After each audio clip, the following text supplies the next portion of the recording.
নমস্কাৰ বন্ধু বান্ধৱীসকল অসমীয়া জ্ঞান ইউটিউব চেনেলটিলৈ আপোনালোক সকলোকে স্বাগতম জনাইছোঁ। বন্ধু বান্ধৱীসকল সকলো লোকৰেই কেতিয়াবা নহয় কেতিয়াবা ক্ৰোধ বা খং উঠেই।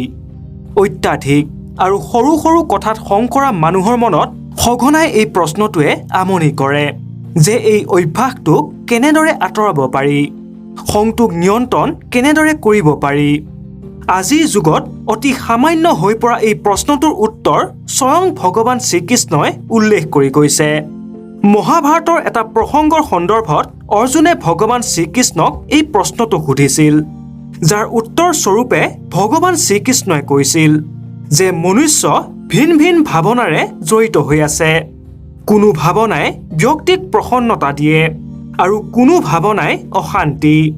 ক্ৰোধো এই ভাৱনাবোৰৰ মাজৰে এটা। কিন্তু ক্ৰোধৰ ভাৱ আমাৰ মনত কেতিয়া জন্ম লয়?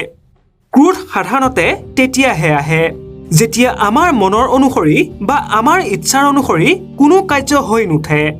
যেনে কেতিয়াবা কোনোৱে আমাৰ কথা নামানিলে, নাইবা আমি পৰাজিত হৈ গ'লে। এনে পৰিস্থিতিত ক্ৰোধৰ ভাৱনাৰ আমাৰ মনত উৎপন্ন হয়। কিন্তু এনে ক্ষেত্ৰত এটা মহত্বপূৰ্ণ কথাৰ ওপৰত কোনোৱেই ধ্যান নিদিয়ে। এনেধৰণৰ সকলো পৰিস্থিতিৰ আধাৰ এটাই, অৰ্থাৎ ক'ৰবাত নহয় ক'ৰবাত, কোনো নহয় কোনো স্থানত আমি দুৰ্বল। আচলতে ক্ৰোধৰ জন্ম মনুষ্যৰ দুৰ্বলতাৰ বাবেই হয়, আৰু লাহে লাহে দুৰ্বলতাৰ বাবে জন্ম লোৱা এই ক্ৰোধ স্বয়ং আমাৰ আটাইতকৈ ডাঙৰ শত্ৰু হৈ পৰে। অৰ্থাৎ ক্ৰোধক যদি নিয়ন্ত্ৰণত ৰাখিব পৰা নাযায় তেন্তে ভ্ৰমৰ উৎপত্তি হয়, আৰু ভ্ৰমৰ উপস্থিতিত বিবেক ব্যাঘ্ৰ হৈ পৰে।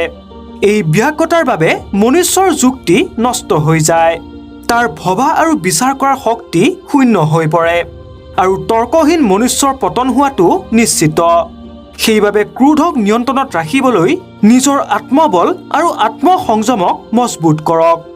আত্মবল অৰ্থাৎ যিকোনো পৰিস্থিতিতেই নিজৰ ভাৱনাবোৰক নিজৰ ওপৰত আধিপত্য কৰিবলৈ নিদিব।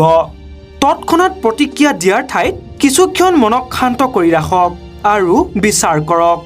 যেতিয়াই আপোনাৰ ভিতৰত আত্মবলৰ ভাৱনা বাঢ়ি যাব, আপোনাৰ ক্ৰোধো আপোনাৰ নিয়ন্ত্ৰণলৈ আহিব ধৰিব। গতিকে বন্ধু বান্ধৱীসকল, এয়াই আছিল ভগৱান শ্ৰীকৃষ্ণই কৈ যোৱা এটা এনে কথা যিটোক সকলোৱেই ধ্যান ৰখা উচিত। আশা কৰোঁ আজিৰ ভিডিঅ'টি চাই আপোনালোকে নিশ্চয় ভাল পাইছে। যদি ভাল পাইছে তেন্তে এটা লাইক কৰি দিব, লগতে চেনেলটিক ছাবস্ক্ৰাইব কৰিবলৈ নাপাহৰিব। তেন্তে পুনৰ এক নতুন তথা জ্ঞানবৰ্ধক ভিডিঅ'ৰ সৈতে লগ পাম। আজিলৈ ধন্যবাদ।